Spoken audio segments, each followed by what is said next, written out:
All right. Well, I really think that I represent maybe 10 people in a way in terms of giving this presentation. I started out thinking, well, I'd like to give a talk about Adam's idea of using an SD card to putting an SD card into an X015.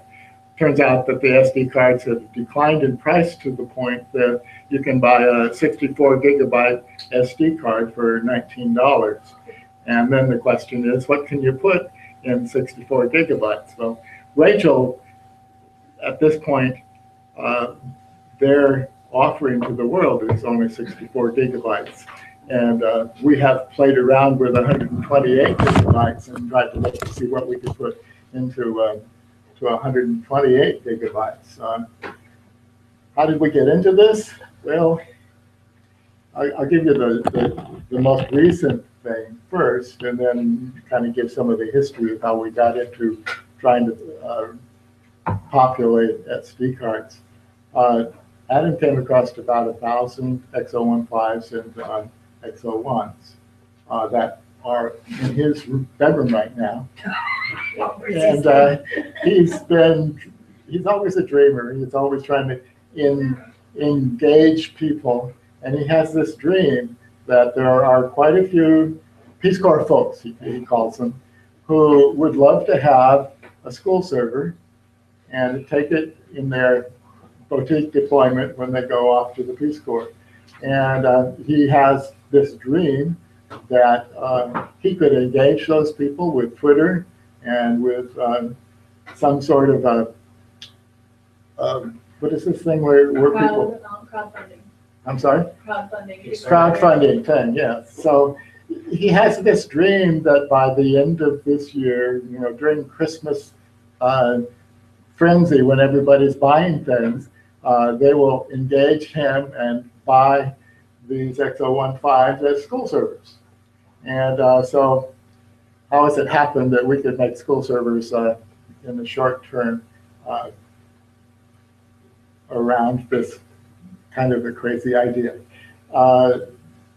Actually, Tony started me on school servers when we met in Haiti. And at that point, he was touting the Nepal server, which was built off of XS6. And he was saying it would really be nice to automate that and to add some more content. And so I said, well, that sounds interesting. And then the more I thought about school servers, I realized that they're sort of strategic in the long term. If you think about what might be needed for the next 20 years. So at that point, I was saying, well, you know, it would be really nice. Tony was for large servers and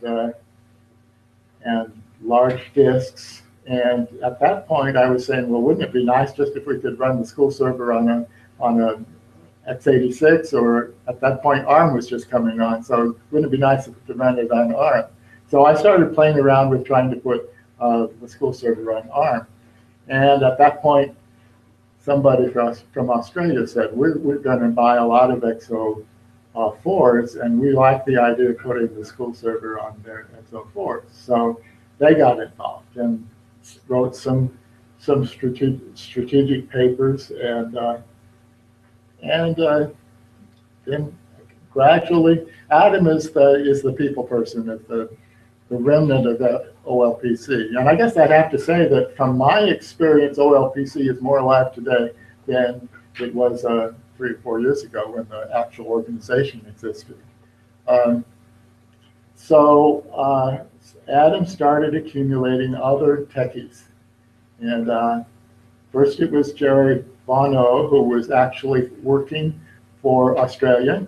And so Jerry and I worked together. And then we had a meeting. Actually, Adam brought me and Jerry and Tim Moody to his parents' house in outside of Toronto. And at that point, I pushed it again. Huh? Just move it. Yeah, I think the screen's. Well, it would be nice if maybe I could use yours. Yeah. When No, you're fine. Just yeah. in the pause, since this is going to go and have a life Yes. beyond here, perhaps it would be useful if you identified who Adam is and who Tony is and a few other Sure. of these wonderful people that we all know, but Well, somebody. in a way, I would love to just kind of make a tribute to all of the men that I have been working with for the last 3 years. Adam was the volunteer coordinator for OLPC when I first got a Give One, Get One, and I called up and said, you know, this thing is so poor and so it's so hard to use. I'd like to see if I could help make it better. And of course, I tried and didn't succeed. It was much bigger than the task. The task was bigger than I had capability. But so I started, you know, relating to Adam, and he related to me, and he probably fielded email requests from hundreds of people. During that time, OLPC had a Give One, Get One program that was failing to actually produce on the machines that were paid for and promised. And so Adam got into cleaning up that mess. And then, you know, I started reading the websites and the OLPC wiki, and there was this one post from somebody with no name, but it was about how to create servers. Turned out it was written by a man in Toronto called Tim Moody. So I remember putting out on the email list who wrote this article, and Tim identified himself. And it turns out that Tim and I have become probably the closest friends and cooperators in terms of the school server that we're currently, you know, working on. We got help from Activity Central and David Farning. He contributed 3 of his workers, and I think his biggest contribution was moving us towards Ansible, which is it's a language for defining servers. And so he helped us move our fledgling project into this very new server description language, which has had huge benefits in terms of us being able to modify or adapt our code to run on other platforms, to run on other distributions, if you will. How do you spell that? Ansible, A-N-S-I-B-L-E. Please stop me like that because I'm very likely to use a lot of terms that are not known.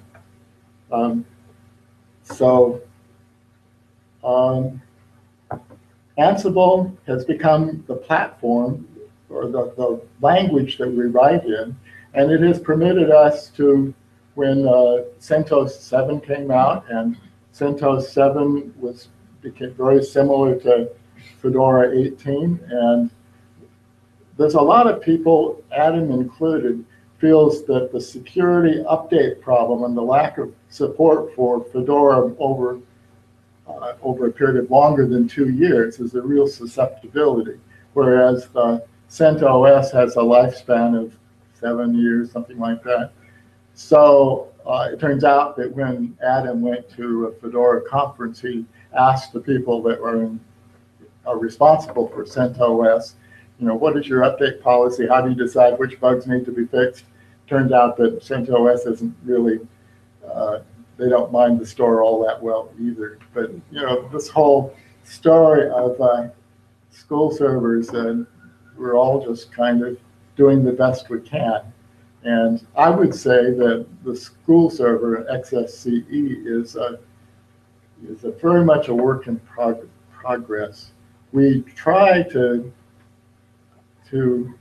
respond to the requests from deployments, and that's really our saving grace, is that it's continuous improvement. And a lot of the things that I'd like to show you later are things that were requested by the deployments.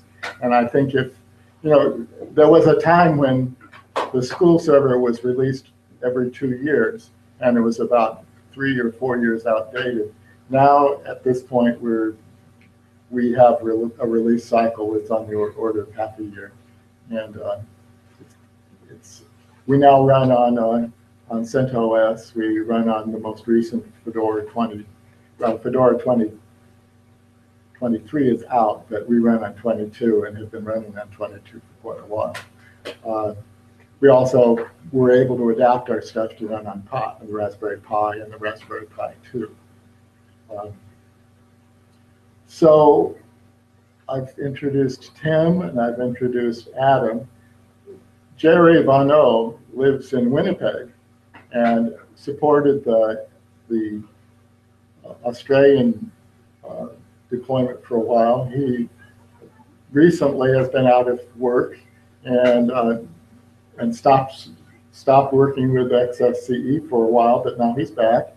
And so there's really a team of 4 of us, and we at least once a week. And then Anish joined our group. He's currently located in India, and there are some exciting things happening there. Anish is in contact with the government of India, their Department of Education, and he's been doing 3 or 4 deployments just on his own, and gaining a lot of experience in terms of changes that we need to make. There's also, I would like to talk about some of the other people that I have been relating with. Certainly Sora has made a lot of contributions to us in terms of her Haiti experience and has helped improve the Pathager application so that now students can add their written work and also, I think, comment on books and Read books. Rate books? Yeah. Okay. So, and she's going to be going back again next year. She's also, next winter, she's also given me a lot of feedback on solar designs that Adam and I tried to make and kind of miserably failed. Some of them are still working really well. But in any case, we've discovered that the deployment and the people in charge of the deployments will do what they're going to do after we leave anyway. So some of the things we've done haven't lasted because they chose to reconfigure them in other ways.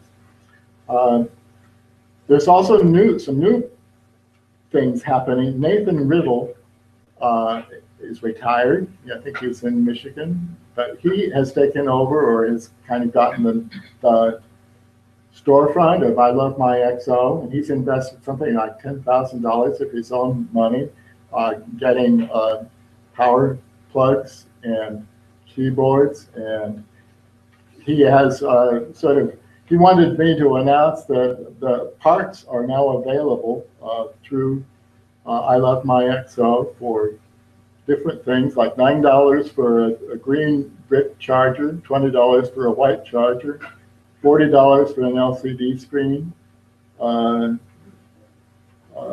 things that are really needed. The big issue right now is batteries. And we have a lot of batteries, and Adam told me that yesterday he put 100 of them under charge, and they seem to take a charge.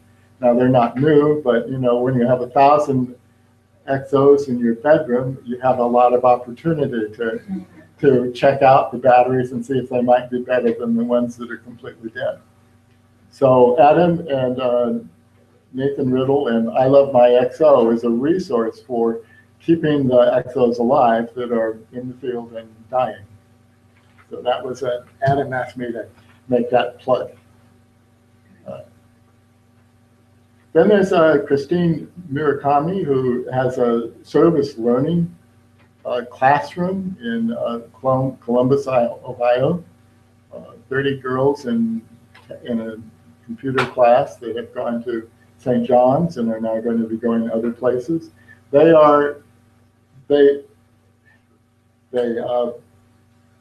encouraged or suggested that some way to modify and personalize the front page of the school server might be useful. And so we've recently added WordPress to the school server so that the girls could learn the WordPress, which is a marketable skill, and also make the school front page particular to the school.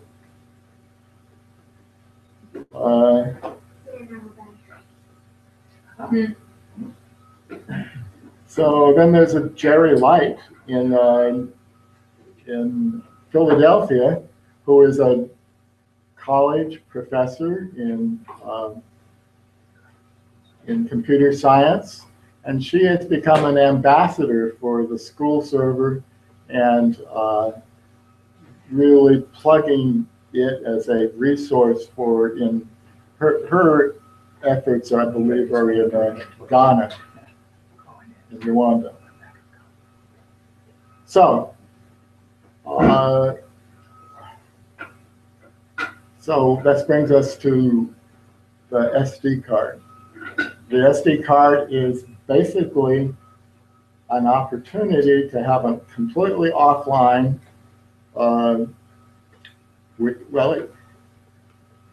part of the contribution that I'd like to show you, and it'll be primarily Tim Moody's work. He created a GUI, a graphical user interface for the school server, so that you can control. Generally, running a server involves a lot of command line stuff and editing files, and it's not particularly easy for beginners to do that. So Tim's contribution, I started creating a GUI for the school server, but it had a real fundamental problem. The fundamental problem is the escalation of privilege from an end user who is talking to Apache, which is a web server. If you let Apache control your server, then anybody who knows how to write code for a web page might be able to sneak in somehow and do things bad to your server. So Tim Moody came up with a marvelous strategy, which is to have a backend that runs at root privilege and has complete control over the server. But there's only a few commands that it accepts, and there's a way to communicate to this backend through a socket, through a single communication place in the memory. So Apache can run without privilege, and if Apache asks the backend to do something that it doesn't know how to do, or it thinks it's not healthy, it just won't do it. So that's a fundamental problem that all GUIs have if you're going to let a GUI control the server. So he solved that problem, and he's also made it quite understandable. I mean, it may be it's a little bit like managing an access point. Well, it's a little bit obscure to people that have never done an access point before, but it can be learned, and it looks the same each time you can learn it. It's something that's that we can expect individual deployments, and people that are beginning to start a deployment can learn. So that's a good aspect. Tim's additional contribution is to say it's not about servers, it's about content. And he has been pushing for, let's get the capability of accumulating content under user direction, end user direction. So he now has the ability on the administrative panel to look through all of the wikis, all of the Wiktionaries, all of the things in Kiwix. And I'd like to talk a little bit about Kiwix, because that's a really valuable contribution that Emmanuel, I don't know his last name, but he's in Engelhardt, yeah. Emmanuel Engelhardt in Switzerland, I think. Yeah. So he basically has developed an indexing engine that starts from HTML and creates an index that's in a database, and it goes blindingly fast to the page that you select. So it makes an offline Google lookup, essentially. And I think it's the thing that makes the SD card and a standalone 1.5 are really useful learning tools. And if that 1.5 has a Wi-Fi access point attached to it, then it can be a learning tool for up to maybe 10 other people that are running Androids or whatever kind of client they might have. So you can imagine, it seems like the SD card and a 1.5 has a whole new life ahead. And that's the hope, at least. That's the dream that Adam is promoting. Of course, I'm in the middle of trying to create the operating system that gets loaded on the SD card and the getting everything to play right. And the thing we have running in the back is kind of it's an in-between stage between not functioning at all and working the way I'd like it to. So let me start. Are there questions? Probably have created some. Okay, then this is essentially what Tim calls the portal page. And when there is content that is recognized, there is actually Wikipedia content on this SD card, but it hasn't been sensed by the code, and so we don't have a link here yet. But I can sneak around that and actually show you the Wiktionary things if we get time for that. But in any case, I want to show you Tim's creation that I think is just marvelous. It's the administrative console, which makes all of the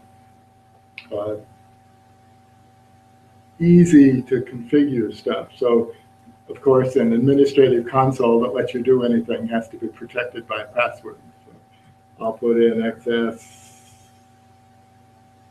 XSCE, admin, the password, and the back end is getting all of the data that it needs for answering the question, so that's done. So one of the things that in this continual improvement thing, the people at Ghana were using the administrative console, and they wanted to turn it off at the end of the day. And there wasn't any easy way to do that. So Tim put in a power off the server and reboot the server as the first items in the remote control, if you will. So then what else is there? Well, configure is where you begin to, this is not so really neat because the screen size is such that you don't have a left column and a right column. You have a top column and a bottom column. So I'll have to try to mimic that. The network parameters are down here. You get a chance to talk about what is the name of the school server. Maybe there's more than one server in the school, so you'd have to have separate names for the two different servers. And on this XSCE, the school server can be either a gateway to the internet, or it can be on a network that already has a gateway to the internet, and it's just an appliance on the network. So in one case, you'd have caching, you'd be talking to the internet yourself. In the other, there might be caching somewhere else, but on the appliance, you wouldn't be passing out IP addresses. You wouldn't be filtering anything. You'd just be providing the content that was on the SD card. And if you're a LAN controller and you don't have the internet, then you have to pass out IP addresses. You have to provide all of the web serving that all of these involve. One of the things that servers in general have difficulty with is configuring so the networking works properly. And we've added lots of complexity to try to fix all of the possibilities. For example, an XO 1.5 might have no Wi-Fi. It might have one Wi-Fi, or it might have two Wi-Fis, and you'd have to sense those and do the right thing based upon what you read from your hardware. So that we've struggled to make that work without error, and we're in the middle of finding errors and fixing them. And every time we find an error, we add more code, which means more ways to fail. But, in the end result, if we do fix and test enough, eventually it'll all work. And that's what we're looking for. So if you are on a network that is, set up already and you're just one computer on a larger network, you might have to specify the IP address rather than take it off of the DHCP. So there's a lot of network complexities that I probably don't need to go into, but I can go on to the next. Configuration, caching and filtering. Caching and filtering has to do with what control do you want to provide for the content that is provided to the customers. In this case, Squid, that is, you go and get the page the first time, and then you store it not just in your memory, but also on your SD card. So the second and the third clients or students that ask for the same page, you don't have to go out and waste 3G bandwidth to get the page the second and the third time. Check if you want to restrict web page access to a specific list of sites. In Haiti, the whitelist, if you will, is something they really want. They don't want their kids going everywhere. They just want them to go to 3 or 4 places.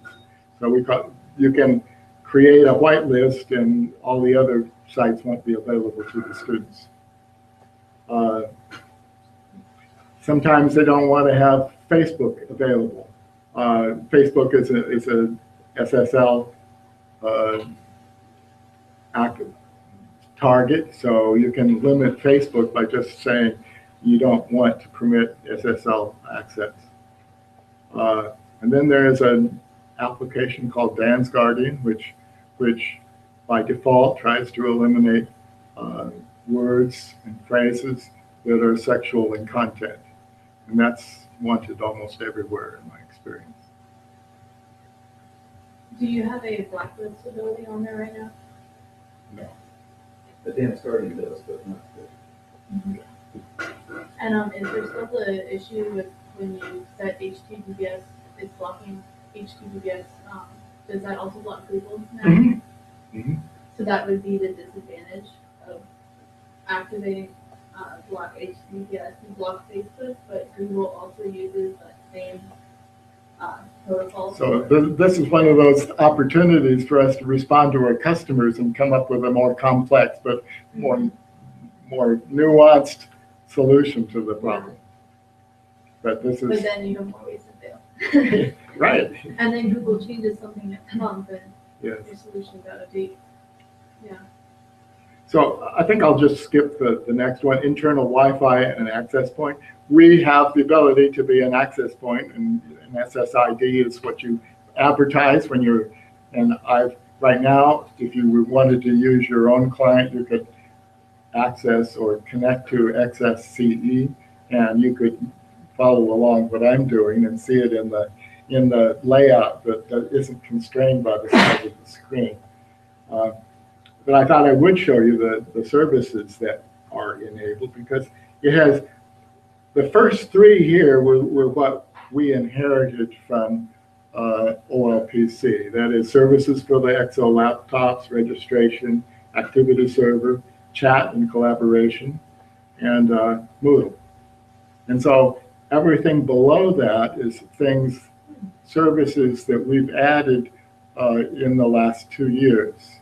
Some of them, for example, ELGG, there's a fella in, TK is his name, I've never met him, but he was active on our weekly conversations, and he said that ELGG and OwnCloud were tools that he thought would really make a contribution to the school server. So we said, well, what would it take for us to put that there? And the only real experience that I have with it is bringing up the first page and realizing that I could put a profile up, and I could put pictures up and do the same sort of things that social networking and blogging does, but I've never actually implemented it and tested it beyond that.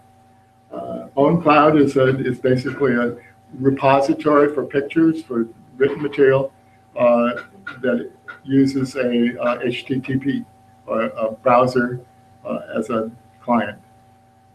So Samba is a standard Microsoft networking. So if you have a Microsoft client, you can store stuff using Samba.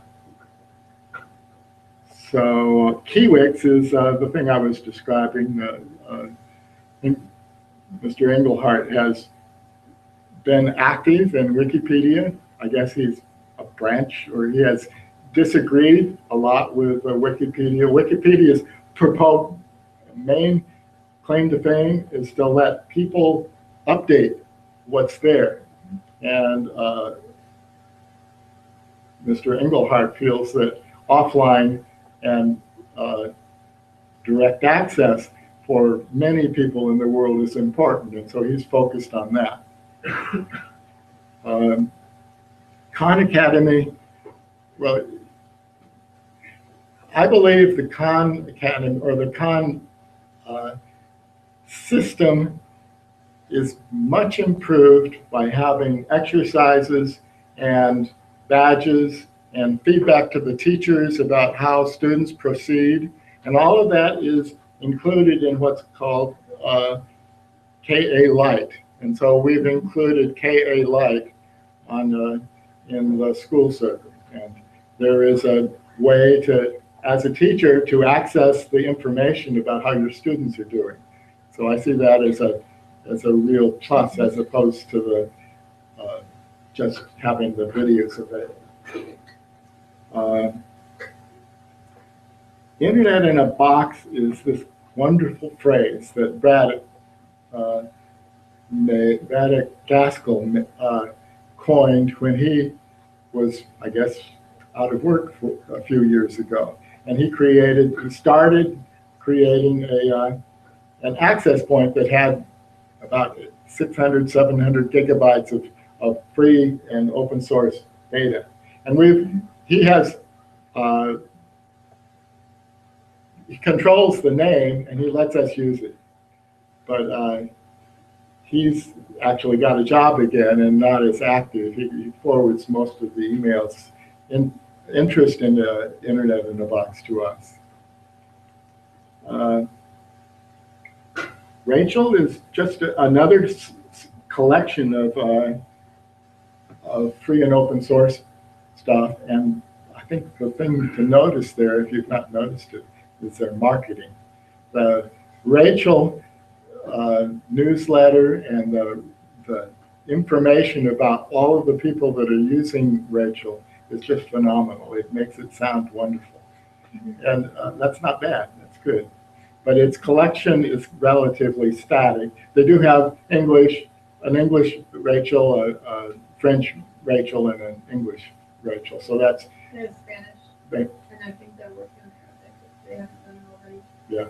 But yeah, that's the, like, people are always asking, or I'm kind of always asking, like, what's the difference between what we're doing and what Rachel offers? And I think the Kiwix customization is the key point. Well, and I believe that's Kiwix customization, hopefully, is just the beginning. Yeah. You know, we're also thinking that one of the things we need to be able to do is to not take Kiwix data off of the internet, but also take it off a hard drive you've got in your hand.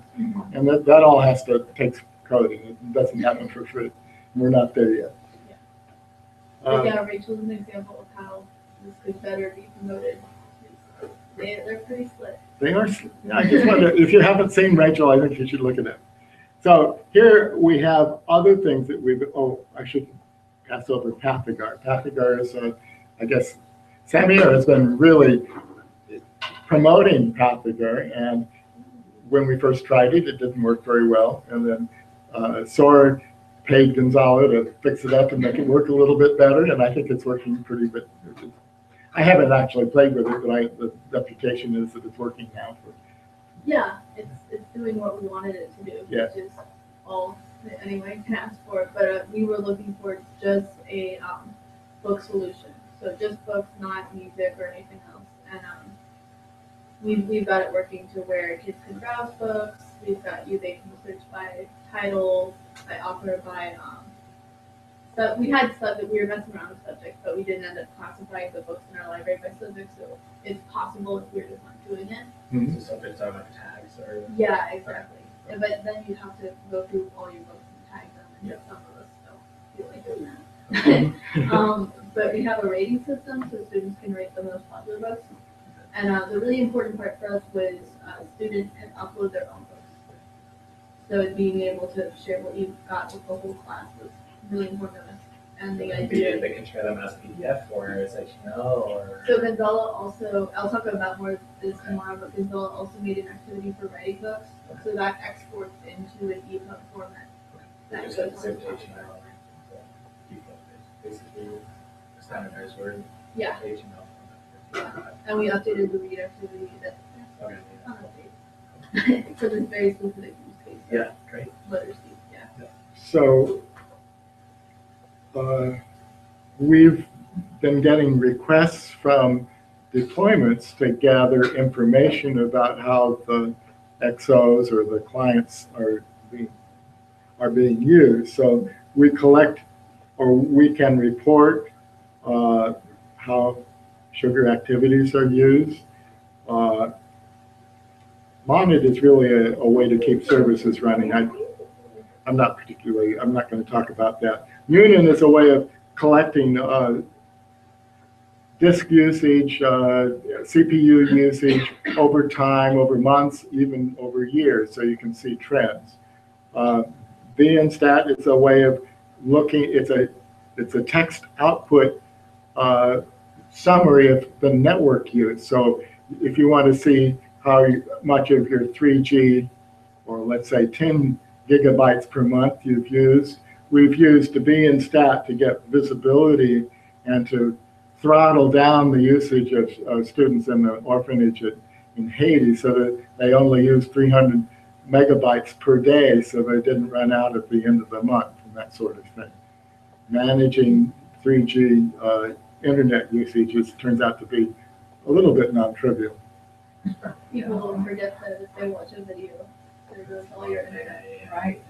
So we would get calls in the middle of the month that, because in Haiti you pay, and in many developing countries you buy a plan that's a month.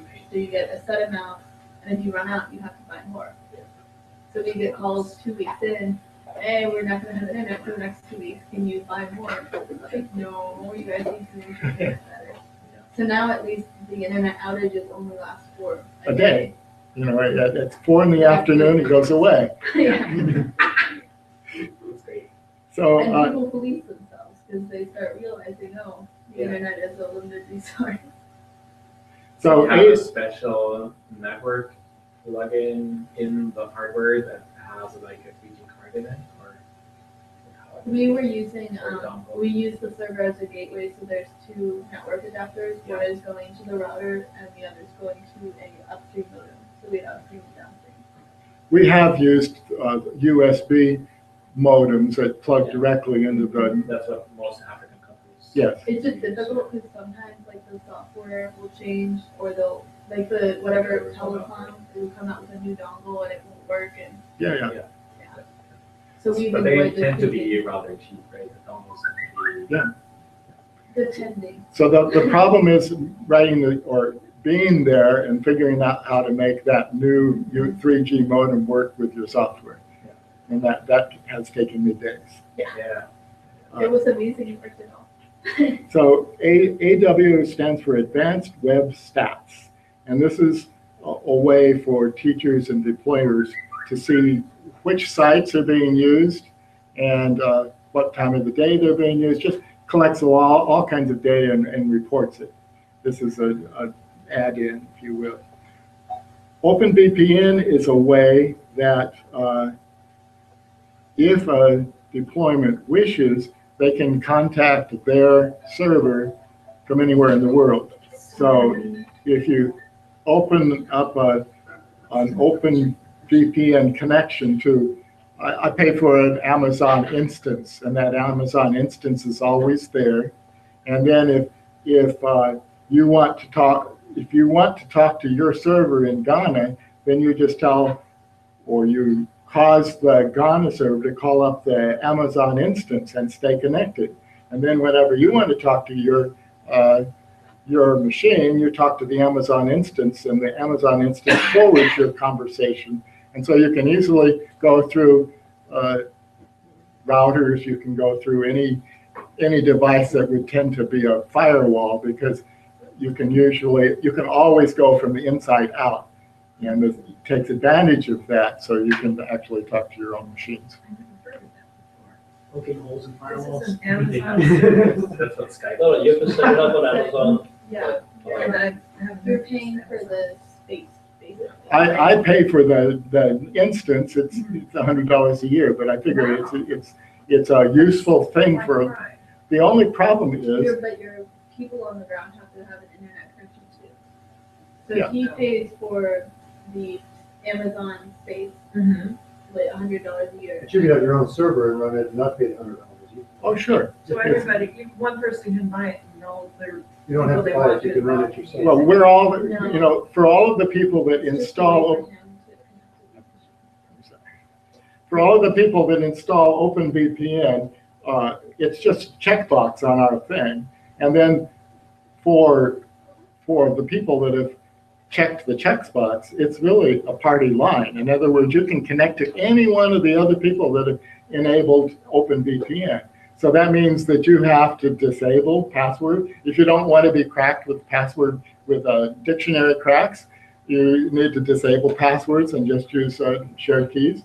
That's quite secure. Or you just have to say, there's nothing here that I care about losing. But I don't suggest that. But the service that you're getting from Amazon, all of these other people are using it with they're using your service with you. Right. Okay. But they have to pay themselves. They have to pay another $100? They would have to pay whatever it costs in their country. No, they'll just have to buy their own internet access. Yeah. they have Oh, to buy okay, their- but once the Amazon service is available to you and your network of other users. Yes, right. Oh, okay, that's good. George, 4 minutes. Yes, okay. Let's see, thank you. What else did you say? Yeah, just a quick word on the OpenVPN stuff. So I've been using it for a few years. And so my projects in India and Jamaica, and then some of the units we sent to Madagascar, they all had OpenVPN key and the details installed before we send them out. And they all talk to a server in my office here. So whenever the other end does come online, if at all, it makes a connection here and it's set up to then maybe with the log files and so on. But it really depends on the other end. So like the connection in India has been very sketchy. In fact, for a couple of months it'll be out. And then when it comes back on, it'll start to send stuff. Once it works really well, but you do have to set it up. So I feel like I could talk for days, but I think I said enough. 4 days, dinners and things like that. Yeah. But it's a real privilege to work with the people, and I guess that's the way I'd end it, is that we have fun and we have some hope of making a difference, but not much. So this project has come a long way. I mean, from where it started and all the bits and pieces, like you said. And in fact, I will say, like, for instance, a lot of this is familiar, but like the XO-based part that Andy and I have been working on, we're still working on the Pathagon part, which I did some stuff initially, but then Gonzalo has worked on. It's good to see all of these things sort of come together. And we've had these conversations at some point when the technology wasn't as mature. There would be all these questions about, is this really necessary, or this is not going to work and all that. But over time, it starts to build up, and then you realize that it's at a point where it isn't sure enough to be used. So it's good to hear that it's easy to feel.